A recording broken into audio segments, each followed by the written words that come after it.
ডাক্তাররা আমাদেরকে বলে আমাদের এমন স্বাস্থ্য ব্যবস্থা, এখানে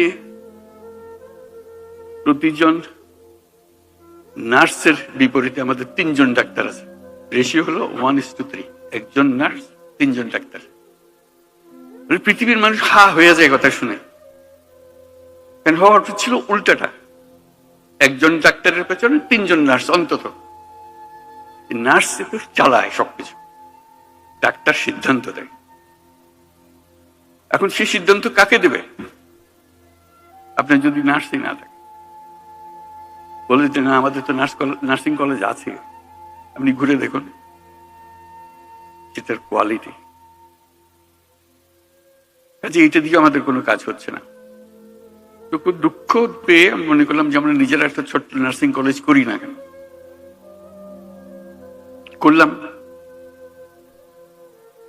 গ্লাসগো ক্যালিডোনিয়ান ইউনিভার্সিটির সহায়তায়। যেহেতু সেই ইউনিভার্সিটি আমি চ্যান্সেলর, কাজে আমার কথা সে ফেলে দিতে পারছে না যে আমাকে সাহায্য করতে হবে, আমি একটা নার্সিং কলেজ করবো বাংলাদেশে।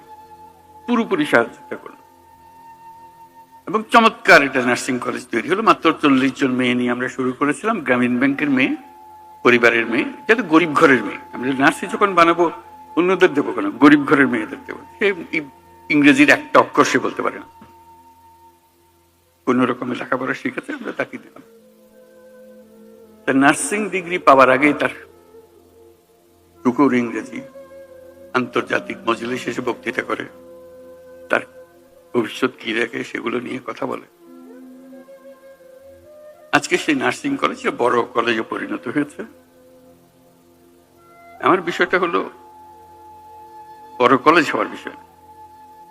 হঠাৎ দেখি নানা দেশ থেকে লোকজন আসে। বিশেষ করে প্রথম যেটা ধাক্কা লাগলো সেটা হলো ইউকে থেকে, যুক্তরাজ্য থেকে ডেলিগেশন আসলো, রিক্রুটার আসলো, বললো যে আপনাদের এই নার্সিং কলেজে যত ছাত্রী পাশ করে, গ্রাজুয়েশনে যত থাকে, আমরা সবাইকে যুক্তরাজ্যে নিয়ে যাব, আপনাদেরকে অফার দিলাম, আপনারা কি কি চান সব আমাদেরকে বলেন, আমরা সেটা পরিপূর্ণ করব।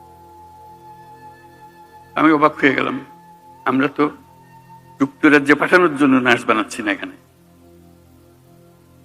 তবু বুঝতে চেষ্টা করলাম, বলে আমাদের নার্সের ভীষণ অভাব, যেখান থেকে পারি আমাদের উপর হুকুম হয়েছে নার্স জোগাড় করতে হবে এবং আমাদের তালিকায় আপনাদের নামও আছে।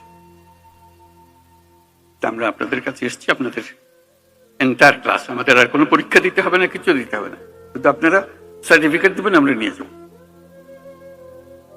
আমি তাদের কাছে বিনয় সুরে বললাম যে এটা আমাদের দেশের জন্য করেছি, আমরা তো দিয়ে দেবো না এদেরকে, এদেরকে দেশের কাজ করার জন্য দেবো। তবে আমাদের শুধু নিজেদের পরীক্ষা করার জন্য 2 জন কি 3 জন দেবো, যাতে আমরা দেখি ওরা কিরকম কাজ করে, আপনাদের পাল্লায় এরা উঁচু স্তরে না নিচু স্তরে, কোন স্তরে।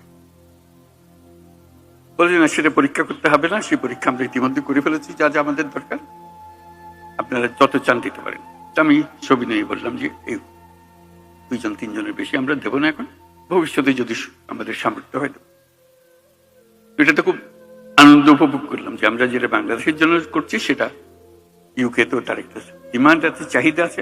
আমরা দরখাস্ত নিয়ে ঘুরছি না, তারা আমাদের কাছে আসছে। কিছুদিন পরে দেখে জাপান থেকে আরেক ডেলিগেশন, তারা আমাদের নার্স চায়, সবাইকে চায়। বলি শুধু আমাদের একটা শর্ত, জাপানি ভাষাটা আমাদের আমরা শিখিয়ে দেবো তাদেরকে, এই সুযোগটা আমাদেরকে দিতে হবে। এবং খুব সিম্পল জাপানি ভাষা, কোনো কঠিন জিনিস না, তারা লেখাপড়ার সঙ্গে সঙ্গে এটা শিখে যাবে। আমরা সেই ব্যবস্থা আমাদের হাতে। একই জবাব দিলাম, ধন্যবাদ দিলাম। আমি সবিস্তারে এটা বললাম এই জন্য, আমরা অনেক বিশ্ববিদ্যালয় করি বাংলাদেশে, কথায় কথায় বিশ্ববিদ্যালয় খুলে ফেলছি আমরা। এত বিশ্ববিদ্যালয় যখন আছে, বিশ্ববিদ্যালয়ের সঙ্গে এক একটা করে নার্সিং কলেজ যোগ করে দেন, অন্তত মেয়েগুলো ছেলেগুলো যারা শিখবে দেশেরও কাজে লাগবে, সঙ্গে সঙ্গে আন্তর্জাতিক ক্ষেত্রে এই চাহিদা কোনোদিন মেটাতে পারবে না কেউ।